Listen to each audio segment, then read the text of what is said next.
Japan's volcanoes have produced some of the largest eruptions our Earth has ever seen. Those volcanoes remain active today. It is right now in a very violent phase of activity. It has been building up gradually and continues to build up, so we don't know what's happening next.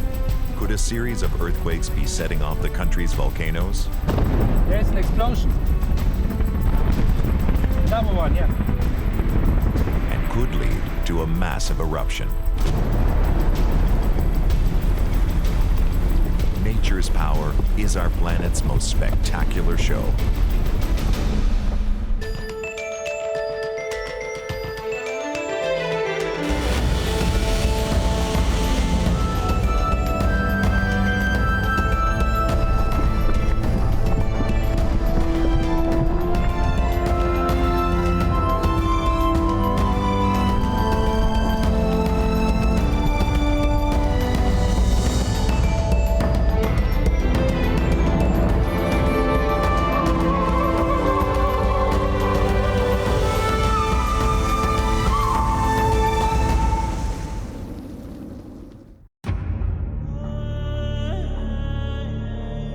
Its beauty makes it an iconic Japanese landmark. But its near-perfect symmetry belies its destructive nature. Mount Fuji is a stratovolcano. Its last major eruption was 300 years ago, but it is still active and one day will erupt again. It's a very appropriate symbol for this island nation. Japan is prone to violent earthquakes, and it has more than 100 active volcanoes. The country is spread over 3 major islands. Kyushu in the south is currently the most active. It has several massive volcanoes, including 2 that are considered to be among the world's top 5 most dangerous, Aso and Sakurajima. Both are serious threats to the island's population of 13 million. This is Sakurajima. It's located on the southern tip of Kyushu. Scientists pay close attention to this volcano, and for good reason. Sakurajima has produced a number of cataclysmic eruptions in the past few centuries. The last was in 1914. What's especially concerning is that it sits across a narrow strait from the city of Kagoshima and its 600,000 inhabitants. A major eruption would put the city and its people in serious danger.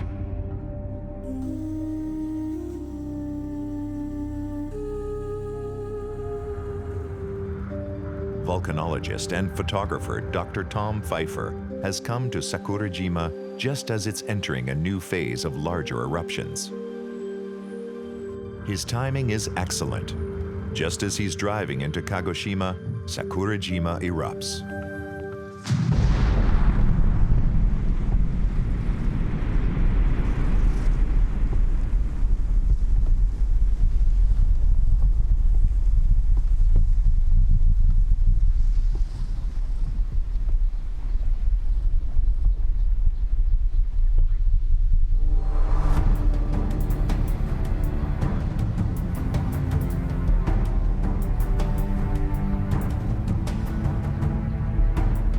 East of Sakurajima, which had some massive eruptions earlier today. The whole northern and western sector is hazy. That's actually the ash plumes. Reports say ash went up to 17,000 feet. That is more than 5 kilometers altitude, and it's a record number, I think, for this year. Tom pulls over to get a better look at this eruption, which is sending a big ash cloud into the sky. And it's continuing to spew ash. And you see all this haze, that's all ash, which is still dissipating from the large plumes emitted earlier. Apparently it is right now in a very violent phase of activity. If you look over the past months, it has been building up gradually and continues to build up, apparently. So we don't know what's happening next. Sakurajima has been in a phase of nearly continuous eruption since 1955. It normally erupts once or twice a day, but in the past few weeks, the frequency of the eruptions has increased exponentially. as many as 10 to 15 times a day, with ash plumes up to 5 times larger than usual. Scientists still can't predict the timing of a major eruption, but they are afraid that this volcano is building up to something major. An eruption similar in magnitude to 1914 could be devastating. It could potentially destroy the city of Kagoshima. From here you get the sense of how close Kagoshima city is actually to the volcano. Volcanologists know that the volcano has been inflating gradually ever since the 1914 eruption and has reached the same level as it had before the last Plinian eruption. What that means is that the volcano has replenished itself enough that its magma reservoirs can produce a major eruption, something it has done several times over the past 600 years. So it is thought that it might be actually due at some point, not necessarily tomorrow or the next month, but in a not too distant future, it could be due for another larger eruption. That would clearly put the city at the risk, particularly of pyroclastic flows. If you have an eruption column that rises, imagine 15, 20 kilometers. That could be catastrophic for the city. Large eruption plumes can collapse under their own weight, causing a burning hot avalanche of ash and gas called a pyroclastic flow. They are capable of generating tsunamis or even traveling over the water on a superheated layer of steam, burning everything in their path. Those pyroclastic flows could sweep and engulf the whole city. To evacuate a large city like Kagoshima is not an easy task, clearly. If you look at the lower slopes, you see this dust floating. This is ash from the recent eruption that's being blown around the island. And people who live there have that constantly. Anything you wash after a day is coated with ash. Kuchinoerbujima means cherry blossom island. It was given that fanciful name because its explosions cover the volcano in glowing rocks that resemble a tree in blossom. Even though Kuchinoerbujima is very active, travel to the island on which it sits is still possible.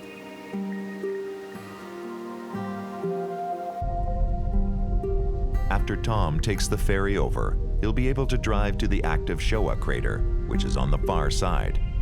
But there are hazards. Getting there means he'll have to pass right through the ash cloud. This is clearly where the plume had passed that was produced by the big explosions earlier today. And in fact, you can see a lot of ash covering the leaves. Look at the car in front of us, and this ash is everywhere. This can be very heavy if you have to live here, and this is something you have every few days. But people go on living here, and they stick to their place. They don't want to give this up. This tour shop is as close to the volcano as Tom can get and still be safe. The area beyond it is off limits.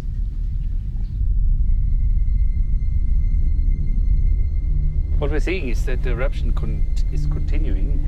With every few seconds, you see jets of material and lightnings now in the ash plume rising, and they contribute to this sustained plume that reaches 1-2 kilometers above the vent and then spreads, and all that. The northeastern sector is under ashfall. It's quite spectacular, actually. This is not typical behavior from Kuchinoerbujima, and it's likely attributed to a new pulse of magma coming up from depth that has led to a more sustained ash eruption. Let's hope the wind stays as this, because we are outside the ash plume and we have a clear view to the crater. This is great. Let's pray it stays like this. On the other side, it's miserable now.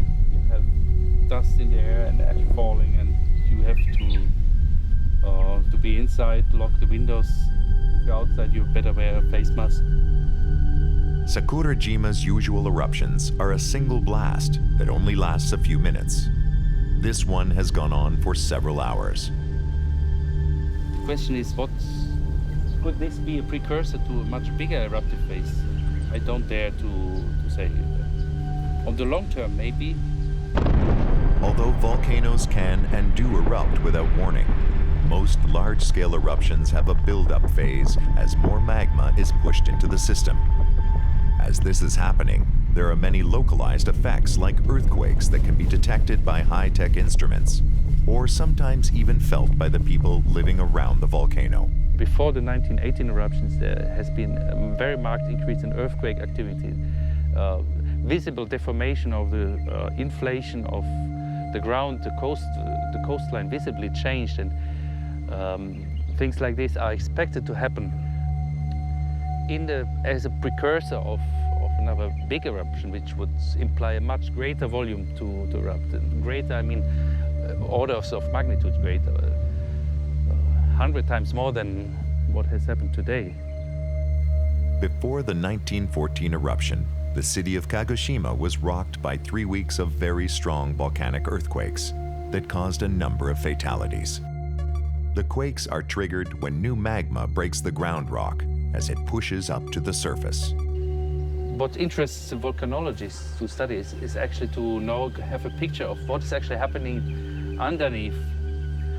And that understanding what is happening underneath might eventually help to have an idea about what is going to happen. Unfortunately, it is not very well understood, and it's extremely difficult to be sure and certain what is happening.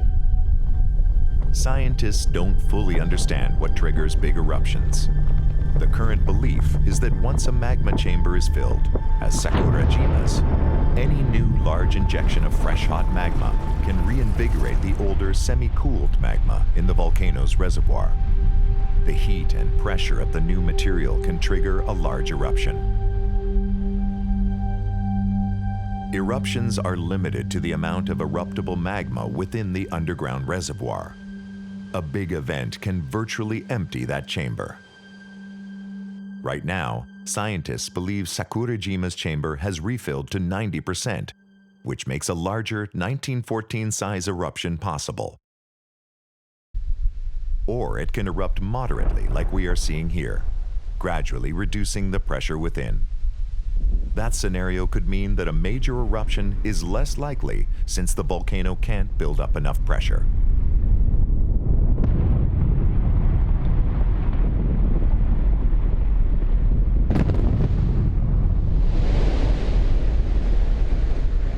The other concern is that these smaller eruptions can also open the conduit that connects to the magma chamber. If that happens, the result is like popping the cork on a champagne bottle. The eruption can then sustain itself until the magma chamber is virtually empty. That scenario could happen quickly with very little advance warning. It sounds like a thunderstorm in the distance. The activity is spectacular, but today at least is not the precursor to a larger eruption. Things wind down as the night goes on, but after dark, Tom can see a glow within the crater. That confirms that the magma is able to push all the way to the opening of the crater vent.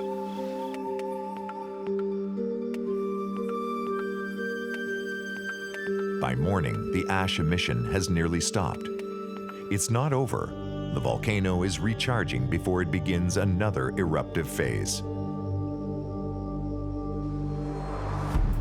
The cycle that Sakurajima is going through is considered high, but still in the realm of normal. In Japan, the news of Sakurajima's increasing activity is watched closely by an anxious population.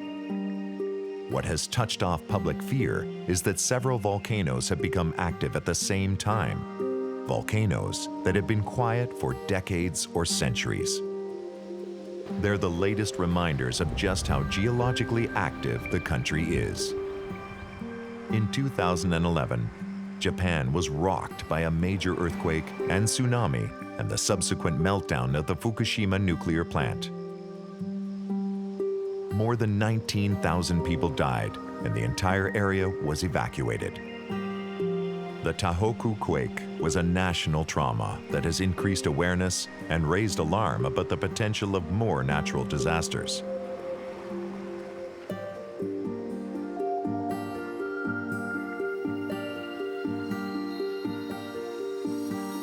And in 2014, 50 people were killed when Mount Ontake erupted suddenly and without warning. The eruption sent a pyroclastic flow down the mountain, killing unsuspecting hikers. On top of that, Hakone, the volcano closest to Tokyo, has been raised to alert level 3 out of 5 after thousands of small earthquakes and a sharp increase in heat was recorded at the summit. There are fears that it too may soon erupt. The Japanese media gives these stories prominent coverage. The population wants to know the government and its civil defense force have plans in place in case of another disaster. While Tom is exploring Sakurajima, a major eruption happens several hours south. Mount Shindake on the island of Kuchinoerbujima erupts violently, sending a huge ash cloud into the sky and triggering a potentially dangerous pyroclastic flow. The eruption was caught on a government web camera, and it shows the sudden, horrifying nature of the explosion.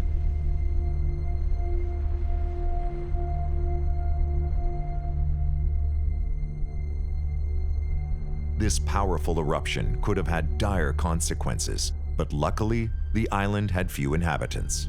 There were only 2 injuries.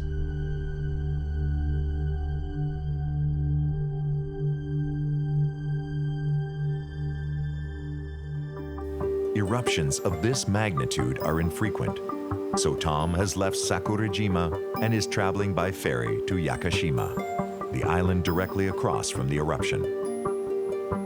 If conditions are right, it will give him an excellent place to see the aftermath of the eruption and to see how Japan responds to a volcanic crisis. Japanese media has descended on the local police station that has become the command center for the disaster. 息子がいる大阪に向かうと話し、避難所から出ていく人もいました。 Yesterday, at about this time, a very large explosion occurred on the neighboring island of Kuchinoerbujima. It was an incredible, large, unexpected explosion that forced the evacuation of the whole island. You see lots of TV crews, they're all covering this story, which is the headline, all over Japan. I bet nobody expected it to be that large. It produced an eruption column 9 kilometers high, which spread out, and at the base of the column, part of the ejected material immediately collapsed and caused a violent pyroclastic flow, which fortunately didn't go through exactly the populated area, it seems, but it was very close. It illustrates a bit the problem if you live on an active volcanic island. In case of a large eruption like the one yesterday, there are not many places you can go and hide. Tom heads to the lighthouse at Nagata Cape. It's the closest point to Kuchinoerbujima Island and is the best vantage point to see the volcano. But bad weather and the heavy concentration of airborne ash from the eruption have reduced visibility considerably. Tom can't see the volcano.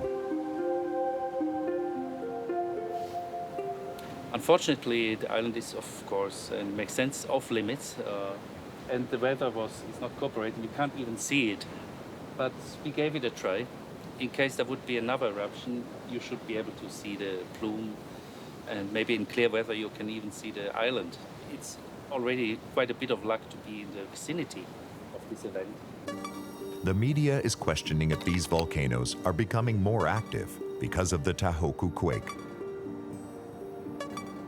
It has always been questioned, and many people tend to think that there must be a correlation between earthquake activity and volcanic activity. And in fact, there is probably some relation, but it's currently not even well understood. To a volcanologist, this eruption is another chance to study the phenomena up close. But for a nation still shaken by the earthquake and tsunami at Tohoku, this large eruption once again raises collective fears. Japan is a very geologically active country. On a relatively small landmass, it has more than 100 active volcanoes. Japan's abundant earthquakes and volcanoes can be explained by the science of plate tectonics. The Earth's surface is broken up into just over a dozen large sections or plates. They are constantly moving at about the rate a fingernail grows. When two plates collide, the denser of the two is forced under the other and back into the Earth. The place where they meet is called a subduction zone. As the denser plate descends, friction causes stress to build to the breaking point. It slips suddenly, causing an earthquake, and sometimes a tsunami. As the denser subducting plate is forced downwards into the hot mantle, the water and sediments that are pulled down with it begin to boil off. This lowers the melting point, and the rock around begins to melt, creating magma. The more buoyant magma rises towards the surface. Japan is the result of a major subduction zone. You have to consider that it is only roughly 50 years that the whole concept of plate tectonics has been accepted, and it is still a science in really evolution. For now, it's a theory that scientists can test against. Right now, of course, each major earthquake, each volcanic eruption provides a new opportunity. You can test your previous models. You have a fresh case. As science advances and monitoring techniques, instruments become more refined, you have the ability to measure and detect more subtle changes that you would not able to see maybe 5 years ago as technology constantly improves. But it's not very easy to establish a rule to say you have a big earthquake, so for sure we will have volcanic eruptions. At this point, it is unlikely Mount Shindaki will erupt again. So Tom spends time observing how the emergency response team is handling the situation. Japan has been sharpening its skills when it comes to disaster response. Within hours of the eruption, the island was completely evacuated.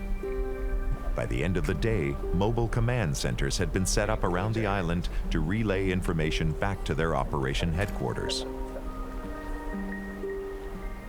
Tom is with a few members of the Kagoshima Civil Protection Communications Division. This is the same team that would be responsible for an eruption of Sakurajima. This island is approximately 150 kilometers away, and it's in a quite remote area, so they're doing an amazing job.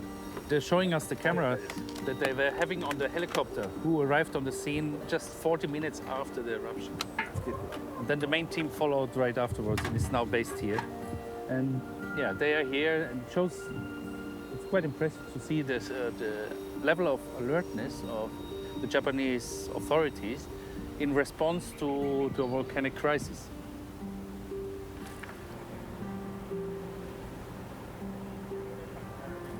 The teams are equipped to relay video and data in real time back to the command center in Kagoshima.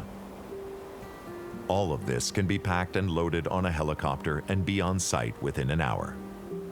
Their vehicles are equipped with generators capable of powering a small village. This case was a small island with approximately 150 inhabitants. Now, you have to, of course, try to imagine what you would do in the case of an eruption at Sakurajima of that scale, where you have 700,000 people living in the city. The eruption was powerful. It will likely be rated a VEI 3 on the Volcanic Explosivity Index.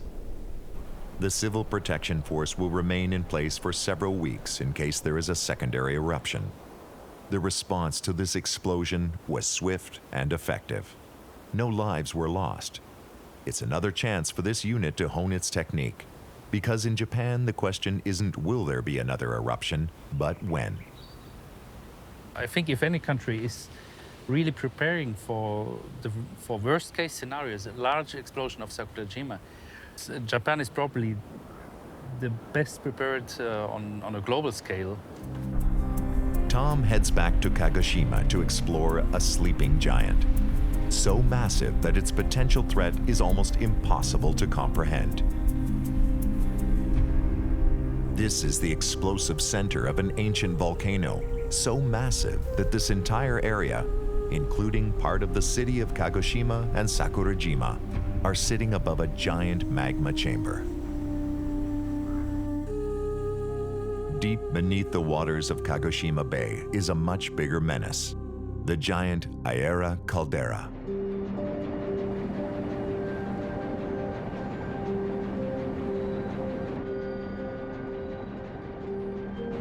The entire city literally sits inside the volcano. You see the cliff over there, it goes around from about 24 kilometers by 18 kilometers, a rectangular area that is the caldera. It's probably the worst place for a city to be. A caldera is a feature that happens after an eruption empties the magma chamber and the ground above collapses into it. The eruption of Aira caldera took place 22,000 years ago, and in the years since, there hasn't been a bigger eruption on Earth. Its effects can be found all around the bay. This hill, Shiroyama, means white mountain, literally. Shiro, white, Yama mountain. White, you can see why. It's full of pumice. The white pieces are pumice and fine ash. It's the same material as pumice and darker fragments. Geologists call this a non-valid ignimbrite. It's the result of a massive, a giant volcanic eruption.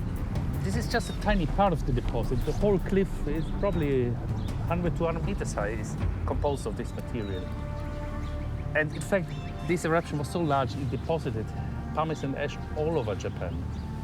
The eruption was so massive, it was believed to be 200 times the scale of the 1980 eruption of Mount St. Helens in the United States. Mount St. Helens sent a huge ash cloud into the air so big that deposits were found in 11 states and 5 Canadian provinces. It was rated as a VEI 5 eruption and one of the largest in recent times. Eruptions are measured using the VEI, or Volcanic Explosivity Index. They're based on the amount of material ejected and the height of the ash plume. The scale ranges from 1 to 8. VEI 1 is gentle. VEI 8 is mega colossal. Each successive number is 10 times greater in scale than the previous. An eruption is classified from start to stop. The current eruption phase of Sakurajima has lasted more than 70 years for a total combined rating of VEI 3. Compare this to Sakurajima's 1914 eruption, which lasted just 8 months, was rated VEI 4. Aira's caldera eruption ranks as supercolossal, between VEI 7 and VEI 8. An eruption of this magnitude hasn't happened in recorded history. The closest is the 1812 eruption of Tambora in Indonesia, which was a VEI 7.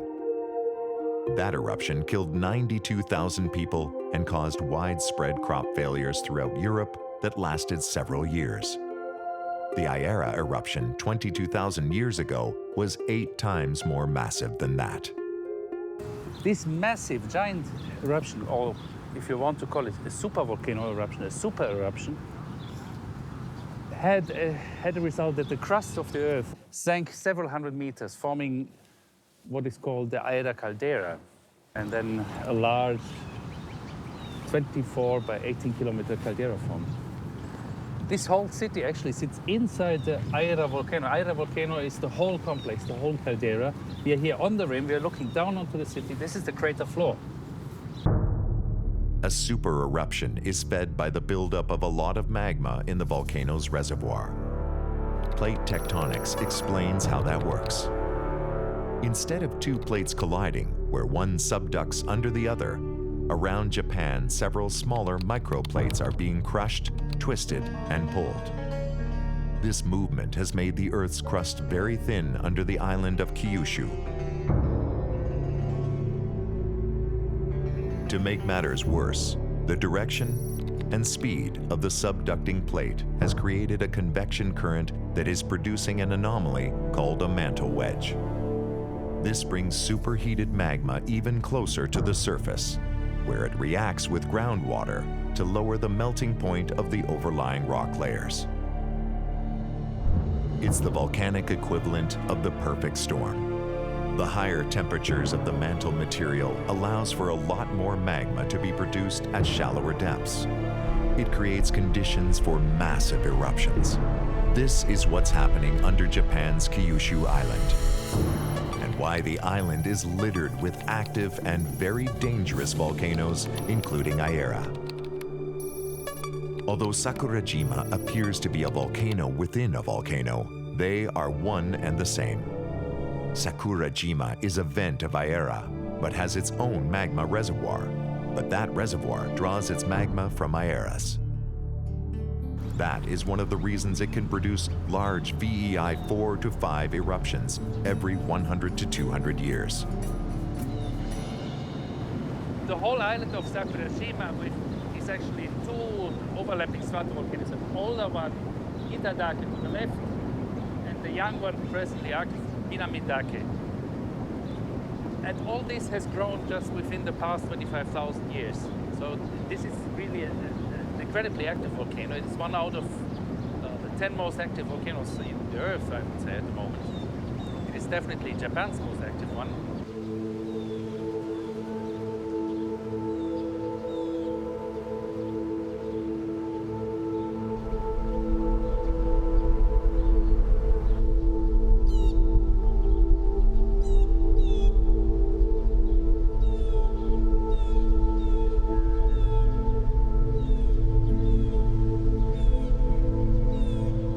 Scientists still don't fully understand what triggers a caldera eruption.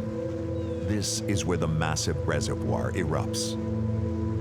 During Sakurajima's 1914 eruption, the entire caldera dropped by almost 2 feet lengths, proving that the two magma chambers are connected. But the big and unanswerable question is that enough to destabilize Aira caldera? For the people of Kagoshima, the good news is that super eruptions are infrequent. Such a massive blast requires long periods between eruptions to rebuild the intense volume of molten material within the magma chamber. That process takes many thousands of years. Over the past 300,000 years, there have been several massive caldera eruptions on the island of Kyushu at 20 to 40,000 year intervals.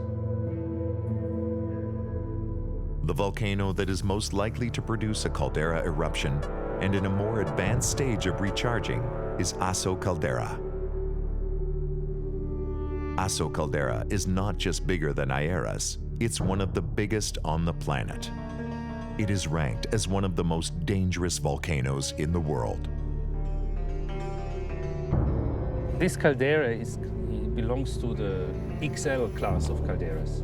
There are not that many in the whole planet that have been active in the past few hundreds of thousands of years. Maybe you can count them in terms of dozens. Aso sits directly over the apex of the mantle wedge. Here, the crust is also the thinnest in Kyushu, and Aso has produced 4 large caldera eruptions. 3 of them happened within 30,000 years of each other. On a geological timescale, that is very close together. The last one was 90,000 years ago. Aso also contains a geological feature called a resurgent dome. This is where inflation from the magma chamber pushes the caldera floor upwards, indicating a charged magma chamber. It's estimated that the volume of new magma coming into Aso's reservoirs is so great that it is capable of producing a VEI 7 eruption every 10,000 years. It has been recharging for 90,000 years, so it's capable of something massive anytime. But over the past 20,000 years, its activity has been relatively small, and the impact of its eruptions has been localized.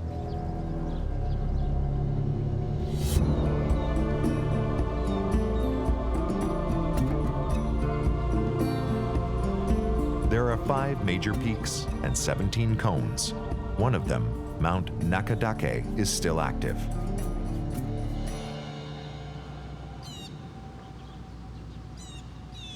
This bluish haze is very typical if there is SO2 gas present. And that is very typical if magma is actually very close to the vent. So I suspect the eruption is still going on. It is just right now maybe a bit quiet, but it could produce explosions anytime. Of course, if a sudden explosion occurs, it's extremely hazardous. And in fact, people in the past, unfortunately, have been killed there by projectiles. The SO2, or sulfur dioxide gas, is toxic and an obvious danger. In fact, Asso has a history of small but deadly incidents. 2 people were killed in 1979 from a sudden explosion that caught everyone off guard. 11 others were injured when a rock crashed through the roof of a bomb-proof shelter. Tourists had been able to take a cable car to the crater, but that was suspended just over 2 years ago, when the volcano alert level was raised to 3. Tom is going to get a rare view. He has arranged special permission with government officials to visit the active crater. The current eruptive crater of Nakadake has 7 vents that have erupted in historical times. You can tell how active a volcano is by how quickly it builds new mass. Very large and extremely active volcano. Remember all this mountain with all these cones and so it's just the central part of the much larger complex, and it's only 90,000 years old, which is in geologic terms almost nothing. So for a volcano it's still a very young age. Wow, yeah, it's a very impressive crater. You have no idea when you're down there, it looks so flat and harmless, but this is actually something. Wow, yeah. Incredible. Wow. Okay, we are there. Yeah, it's impressive. The Nakadake crater is all this actually. It goes on over there. It is more than 1 kilometer long in total. It has 7 different vents, out of which we see 2 here that are active. You hear the roaring, so there is a very intense degassing going on. Magma is very close to the surface. Explosions could actually occur anytime. Number 2 crater is also active. There's a lot of degassing going on. It's not so much steam, but apparently lots of SO2. This bluish haze is created by SO2. We're almost out of the plume, but you still can smell sulfur now. Wind is swirling a bit. We're at the edge of this haze, so I guess, yeah, if we were right in the plume, we'd probably need the gas mask to breathe.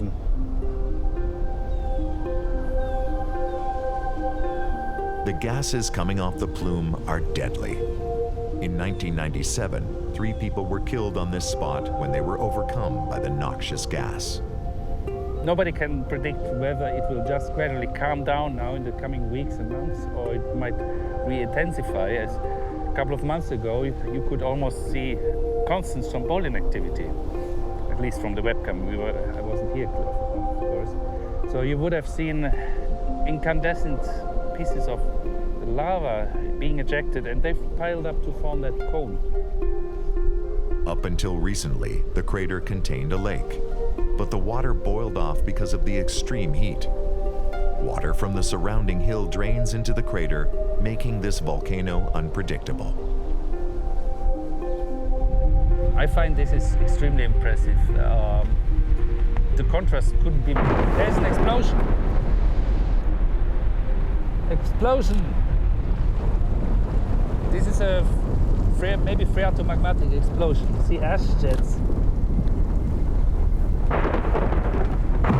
The eruption is a result of groundwater coming into contact with hot magma. It flashes to steam. As a gas, it expands to more than 1,200 times its volume in a sudden explosion. Much of the plume is water vapor. You could probably see stones being ejected. This was a very small one, but it's... Well, that was fantastic. Another one, yeah.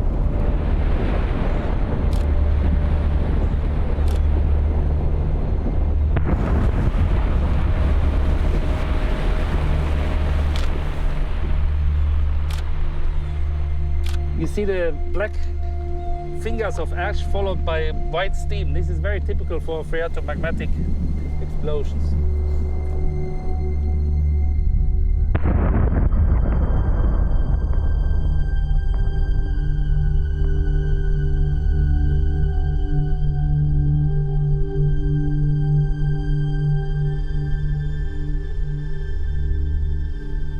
Easy to be killed here. If this volcano was not monitored and there was free access, you would have hundreds of people maybe, on a good day, walking around here. And then, of course, the more people there are on the rim, the more likely it is that during an explosion there could be an incident. And during daylight, especially, they're not glowing, you have very little chance to escape them. Even the hard head would not... It gives a protection against small things, but if you have a block like this, the head is useless. Imagine this 100 times bigger and we'd be in trouble. For me, this was absolutely amazing. Although the eruption was small and not threatening, the situation has now become unpredictable. The officials have asked everyone to leave. The best way to decrease risk is to limit the time in a hazardous place. So we've seen 2 really nice small explosions, so we don't want to risk to get into a bigger one, which could happen. So that's legitimate. They know the volcano and they don't want to go take us to any higher risk levels. So I completely understand. Large caldera volcanoes work on a geological clock, taking tens of thousands of years to ready themselves for a major eruption. And in those terms, Aso either could be overdue for a caldera eruption or it could still be thousands of years off. Given its size and history, Aso is capable of producing a massive eruption. Everything in its danger zone could be wiped out, including Kumamoto City, which is downslope from the volcano. In recent history, the only eruption we can relate it to is the 1991 eruption of Mount Pinatubo in the Philippines. It was the largest eruption to affect a populated area in the 20th century, with a ranking of VEI 6. It caused incredible devastation to the surrounding area. The ashfall was recorded in places as far away as Vietnam, Cambodia, and Malaysia. That eruption was an important landmark. It was the first time that scientists were able to predict the eruption in time to do mass evacuations. Because of that, the death toll was under 1,000. But if history repeats itself, Aso would be on a vastly larger scale. What they'd be looking at would be 40 to 50 times bigger than Pinatubo. This type of eruption can't be planned for or mitigated. The ashfall alone would be so huge that it would affect all of Japan. Its impact would be global, but hopefully it isn't something humans have to deal with for thousands of years.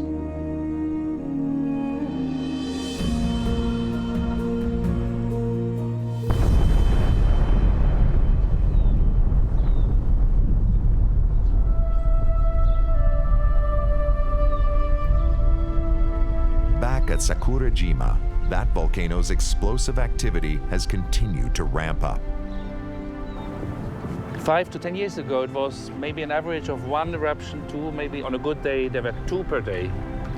There has been a clear increase over the past years, though, so it is not unusual now to have maybe up to 10 during phases of elevated activity. It's likely that Sakurajima is building to a larger eruption, and that could mean something in the range of a VEI 4 or VEI 5 eruption in the not-too-distant future. This year alone has produced more explosions than last year combined, and we are only in May. Nobody can predict what the volcano is going to do, but be maybe a long-term precursor to a major phase of activity again.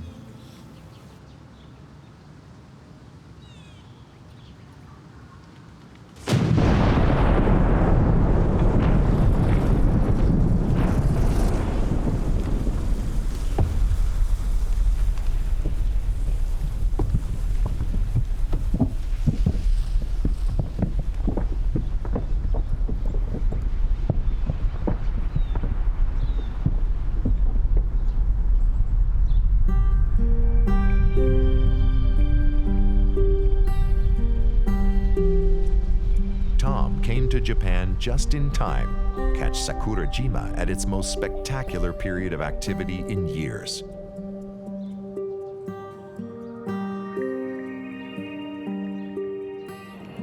Sakurajima has put on a great show for us. We've seen tremendous explosions,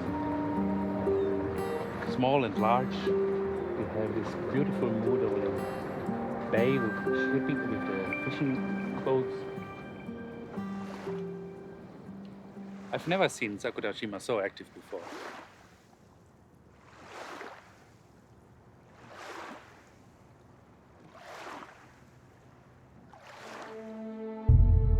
Japan has no choice but to grapple with giants. From the seafloor to its tallest peaks, the country is at the mercy of the most elemental geological forces. These forces have created an environment of staggering beauty, but they've also caused devastating disasters. Science is still on a steep learning curve when it comes to volcanoes. But with each new eruption, they are beginning to understand the incredibly complex forces that are at work beneath our Earth's surface. Knowledge that is teaching them how to predict large eruptions before they happen. In a country riddled with active volcanoes, some of which erupt on a daily basis, life goes on for Japan's nearly 130 million people. What else can be done in the face of such powerful forces except watch and wait and hope that we learn what we need to before our geological time runs out?